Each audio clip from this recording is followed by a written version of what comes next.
Hi, welcome back to Paul's Stuff, my channel where I speak about everything I love. Lots of Star Wars, lots of lightsabers at the moment. But if you want to check out what other sorts of stuff I look at as well, then please do go back through the channel and have a look at some of the other videos as well. It isn't exclusively Star Wars and it isn't exclusively lightsabers. Although there is a lot of that. And today I want to I'm not going to talk about a specific lightsaber, but I want today to talk about all of the ancillary bits and pieces that I use to look after my lightsabers. So tools, chargers, that sort of thing. Things that make working with these lightsabers easier, things that improve them. So some little mods and upgrades that I do. Just to run through some of the things that I do with the sabers that I collect. So the sabers generally that I collect are from a Chinese company called LGT. They aren't the greatest lightsabers that you can buy. There are much better lightsabers out there that you can buy, but the LGT ones are great for what I use them for. So I collect them. I use lightsabers when I'm costuming.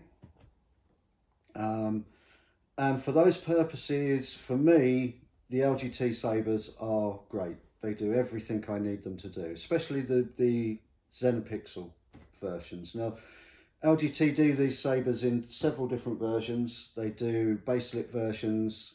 They do their own NeoPixel version, which is the Xenopixel, which is the one that I tend to buy. And they do the higher end Golden Harvest version 3 and Profi 2.2 boards. One of the great things about LGT sabers is if you buy one in baselit, but then you think, oh, actually, I want to get a Profi version of this, you don't have to replace the whole saber. Not all of their sabers, but generally their sabers will come with what you can see sticking out the end here. I've taken the bottom end off of this one. They come with a core, which tend to be completely standard. There are some sabers where this core has been adapted. The Emperor hilt is one of those. The physical dimensions of the saber don't allow for the hilt to be accommodating a full core, so they're adapted. They also do a different version for the thin neck sabers where the actual emitter connector is separately wired. They have a little plug on those, so you can upgrade these to a better board if you want to, very easily. While I've got this in my hand, I'll run you through some of the things that I do internally to my my lightsabers in order to improve mainly the sound, but sometimes the aesthetics as well. So I'll start off with the sound. Speakers. One little mod that I do to all of my LGT sabers, which costs next to nothing, is I run a piece of clear tape around the bottom end. Now when you get these, the cores have holes behind the speaker, and by putting a piece of tape over them, I just use clear Scotch tape. By putting a piece of tape over them, you're kind of sealing in the back of the speaker a little bit more.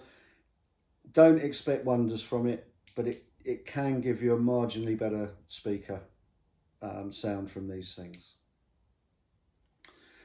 Another mod that I do on a regular basis is to actually change the speaker. Now, the speakers I use are from a company called Smugglers Outpost. They come in these lovely little boxes. The particular ones I use are their 24mm Elite speakers. So the speakers that come in LGT Sabers generally are 24mm diameter. These look very similar to the ones that come in the Sabers themselves. This is an original LGT one. Still has the cable soldered onto it, and I'll talk about that in a moment. They're very, very similar. One notable difference is, though, that these are deeper. But if you can see that, the magnet sticks out a bit more at the back. That's important because that can make them quite tricky to fit if you have a charging port underneath the speaker like this one. The charging port actually has a little circuit board attached to it, and sometimes there isn't enough room to easily fit a Smugglers Outpost 24mm Elite speaker in these cores. Generally you can do it, but once in a while you'll meet a core where that just isn't going to happen. In terms of swapping them out, most of the LGT Sabers that I've had come with a little connector for the speaker. So there's a screw at the bottom end of the core. You undo the screw, prise the core apart. They have a little bit of hot glue holding the speaker in. You just break them away from that, and then you can pull the speaker out and just unplug it from the rest of the electronics. This is lovely because then that means all you have to do is unsolder the cable from this speaker, solder it onto your new Smugglers Outpost speaker, slide it back in, connect it, position it into the core, do the core back up. If you've used the tape trick, replace the tape. Now, these replacement speakers, what they'll do, they'll give you better sound. They won't necessarily give you louder sound. You're pretty much limited in terms of the output of the board, in terms of the volume of these things. And different Sabers will have different volumes and different sound quality based on the amount of space there is around the speaker inside the hilt. So the Obi-Wan Episode 1 Saber that you can see behind me, that has speaker sounds that are absolutely fantastic because of the space that is around it. And this is individual to different hilts. You're not going to be able to alter that too much. So your hilt's going to sound how it sounds. You can improve that sound by adding one of these speakers, but you won't improve the volume with one of these speakers. They're not louder. So that's the sound and speaker mods that I do to my LGT Sabers. Relatively easy to do. You do need to know how to solder in order to do it. As I say, it can be a little bit of a struggle sometimes if you've got a charging port below the speaker to fit everything in and get it working. The next thing I do with my my LGT Sabers is batteries. So the batteries that you get with LGT Sabers are actually pretty good. They're labelled as 3600 milliamp hour, 10 amp batteries. They have a protective circuit on them, and they're pretty good. They're not bad on the whole, but I like to have the best battery that I can for the Saber in there, and so what I do, I swap my batteries out for these. These are 3000 milliamp hour, 15 amp Keep Power 18650 batteries. So the batteries that most of these LGT Sabers use are 18650 batteries. They have a protective circuit on them, so they are a LiPo battery, a lithium polymer or lithium ion battery, and so you need to make sure that they don't over discharge, you need to make sure that they don't overcharge, and you need to have some sort of protection on them for to make sure they're not shorted out completely. These batteries do that by having a built-in protective circuit.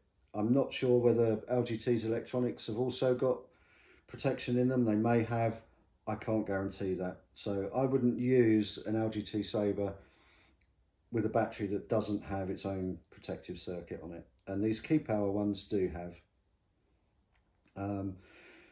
The other difference with these to the LGT batteries is that they're 15 amp rated, which means you can have a continuous discharge of 15 amps from them without harming the battery.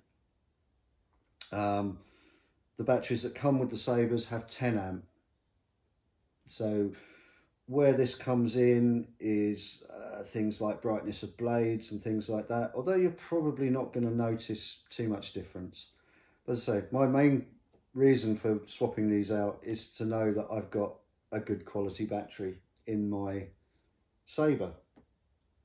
Now, you may have noticed too that the batteries in my Saber, the batteries here, don't look like this Keep Power battery. That's because I put wraps on them so that they look a bit more Star Wars. They look a bit more in universe. These ones come from Saber Armory. You can buy them individually, you can buy them in multiples. I tend to buy them 5 at a time. I think they're £3 for 5. And they're heat shrink. So you put them over the top of the battery and heat the battery up. I do mine with a hairdryer. That seems plenty hot enough. And they shrink to the size of the battery. Just a nice little upgrade, if you like, that makes the battery look better. So that's all for sort of internal stuff. Battery charging. I do often charge my Sabers just using the charging ports that are on the Sabers. I find that's perfectly okay. If you've got a protected battery in the Saber, it's not going to cause a problem. Generally, you do want to charge them when you're around. You don't want to charge them when you're not around, because LiPo batteries can be particularly nasty if they have problems. I'll leave you to look that up for yourselves. Lithium polymer and lithium ion batteries have a habit of catching fire, but I'll leave you to research that for yourselves. Sometimes some of the hilts don't allow you to charge the battery in the hilt, and sometimes I just like to take the battery out and charge it in a separate charger where I can monitor what's going on, the amount of milliamp hours that the battery's got, the voltages, you get the currents and things. And for that, I use this charger. Bought it off of Amazon. Has a digital display that shows you all the information you could ever want in terms of charging 18650 batteries. Can take 4 at a time. Just a nice little charger to be able to use externally, that runs off of USB, has a USB cable, and just a nice little charger for charging externally. So the power source I use, whether I'm charging in the hilts or separately in that charger, I use this RAV Power 3-port USB charger. Really, any wall charger is going to do you okay with these Sabers.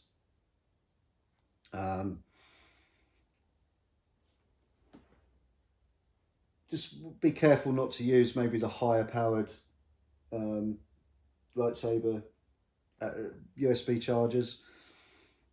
If you're, I know there are some now that you can buy that allow you to use more than 5 volts and sort of 15 watts and upwards.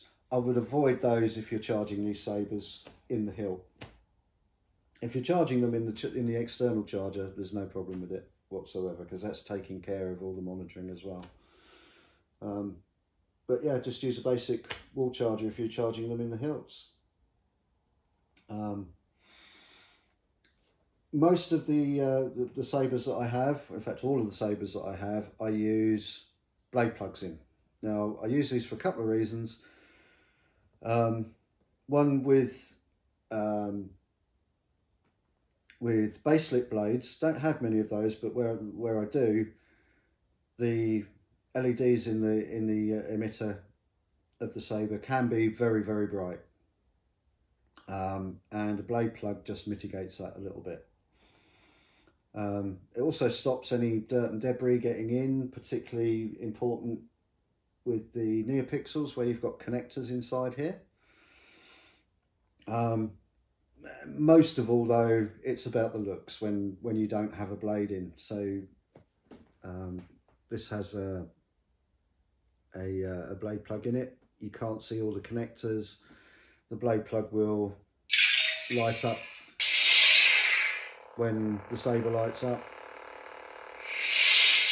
It's just a nice aesthetic thing to have in there as well.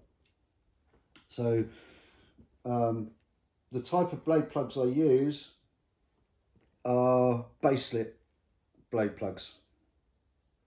So what these are is basically a little piece of blade material with the plug end on them. They come in all sizes, so inch, 7/8 inch. The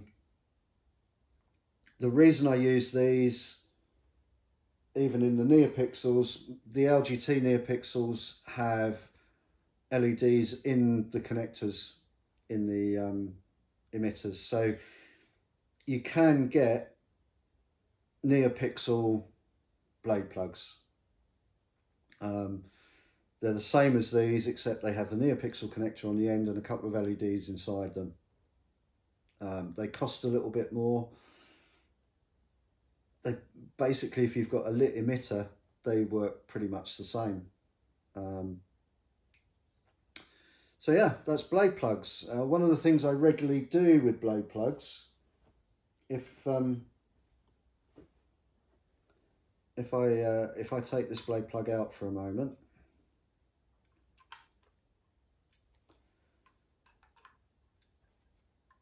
you'll see that this standard blade plug is longer than the emitter of the saber. So Moss Iceland Spaceport. You will never find when we more Richard Hive of turn it on, and villainy. I've just changed the sound font on that because I thought it was off. It's not. You see the bottom of that lights up. You may like that. That's perfectly acceptable look. They secure in with the retention screws exactly the same as a blade does.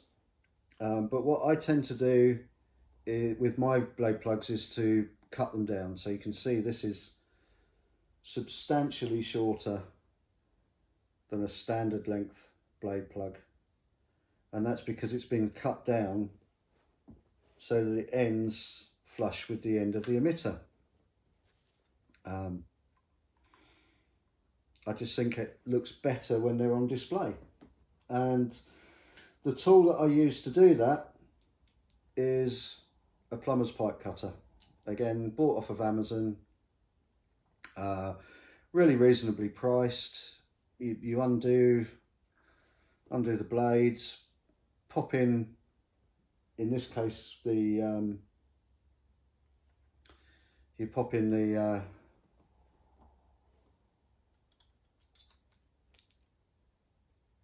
your blade plug, tighten the blades up, and then you just twist the blade plug in there and tighten the blade every so often, and it works its way through, and it gives you a nice even cut all the way around.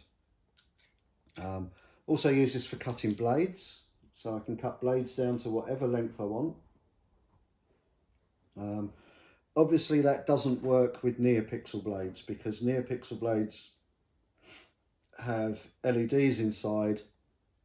If you're going to cut those down, I would suggest you don't.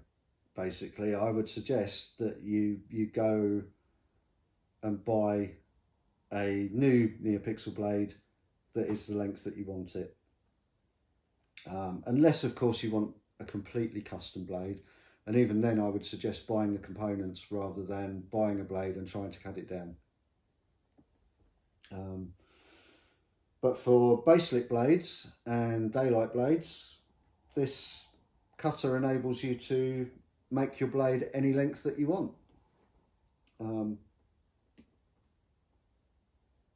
While we're on the subject of blades,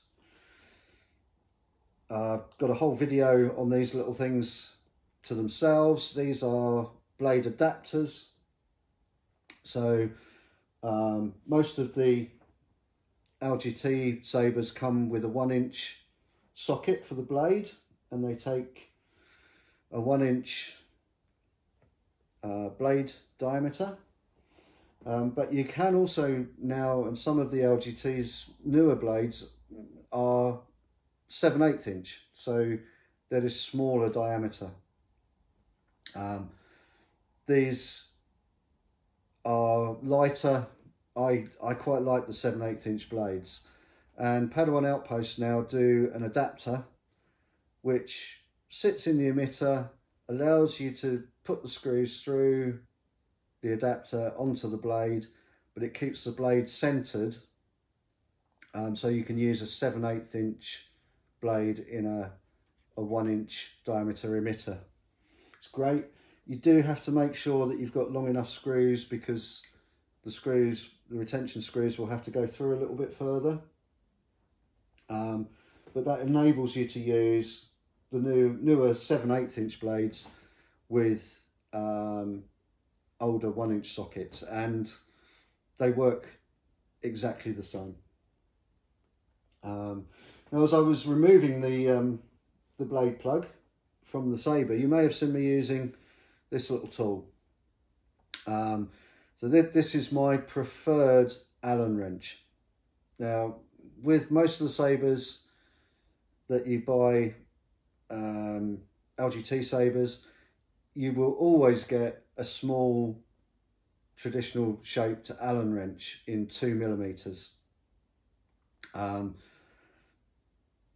That's perfectly okay for all of the little Allen key screws that are used on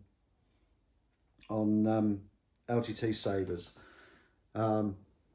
Occasionally a retailer will put in a better Allen key. Those tend to be like a T-bar version. Those are nice as well. I find them a little bit unwieldy to use with these. I prefer a kind of screwdriver type setup, and so I buy these from Amazon. They come in a set of 4. You'll get 4 sizes, one of them being 2mm, which is the one that you want for most of the stuff on LGT Sabers. So you are going to have leftovers. They do come with longer blades when you get them as well, but the blades are just held in with a 2mm Allen key screw. So you can undo that, slide the blade back down, tighten it back up, and they're fine. I tart mine up a little bit with an Orabish label as well that says 2mm. I find these are really nice. I think they look nicer. I find the screwdriver type motion is more comfortable for doing the screws on them. The last thing that I'll share with you are what I call my crib sheets. So these are basically lists that I keep that help me remember, in this instance, what sound fonts I have on which hilt. So I've got the name of the hilt that is here, and then underneath the hilt I've also got the blade length that the hilt is set up for, and the diameter of the blade that it's set up for, and then the sound fonts that are on that particular hilt. So we can see the first one here is Anakin Skywalker Episode 3 character hilt. It's set up for a 36-inch 7/8 inch blade, and there are 4 sound fonts on there, and it just enables me to keep track of what sound fonts are on which of my sabers. The other sheet I have is this one, which is all the details of my Xenopixel lightsabers. So on here I've got, when you get a Xenopixel saber, it comes with about 32 different sound fonts on it, which is great. I don't want all those on all of my sabers though, so most of them are not sound fonts that I'm overly interested in. I prefer the character sound fonts. So most of my sabers are set up with sound fonts for just that character, but I do also have SD cards. So the Xenopixels use an SD card. You can see the SD card here. I do swap those out for Sandisk SD cards as well, usually 16 or 32 gigabyte ones. But what I put on those, if I want more than one character sound font on a saber, I've got a setup that I put onto the SD card, which has my 13 favourite sound fonts on it from the ones that come with the sabers originally. So I have a list of those. Then I've got my custom config set up. So you have a config file on the SD card in the set folder, and that allows you to set parameters like the blade length, the volume, and then for each individual sound font you can also set a custom color, custom blade style, the ignition length of time, the retraction length of time, and blade effect or pre-on effect, an ignition effect. And so this also has a list of all my settings that I use in that config file. And lastly, on the back I have a list of what the codes are for all the blade effects and for the blade styles. So these are the blade effects, things like fire blades and flicker, unstable blades, that sort of thing. And then these tend to be the ignition styles, although there are a couple of blade effects on there, ghost blade and blaster blade. These are, other than that, are the ignition styles, and I just keep them on this list so that I've got a place I know where I can refer to them straight away without having to do anything else. Sorry about this being a little bit long-winded, I think, but I just wanted to share with you some of the stuff that I use with my sabers to make saber life more easy, if that's a thing. So hopefully you found something interesting and useful in this in this little video. If you liked it, please give it a like. Consider subscribing to the channel. We've grown a little bit just recently, which is great.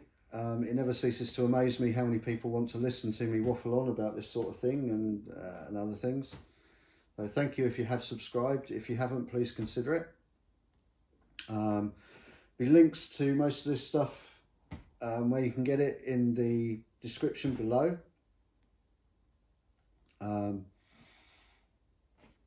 There's also links in the description to the costuming groups that I belong to. The main costuming group that I work with is Vader's Raiders here in the UK.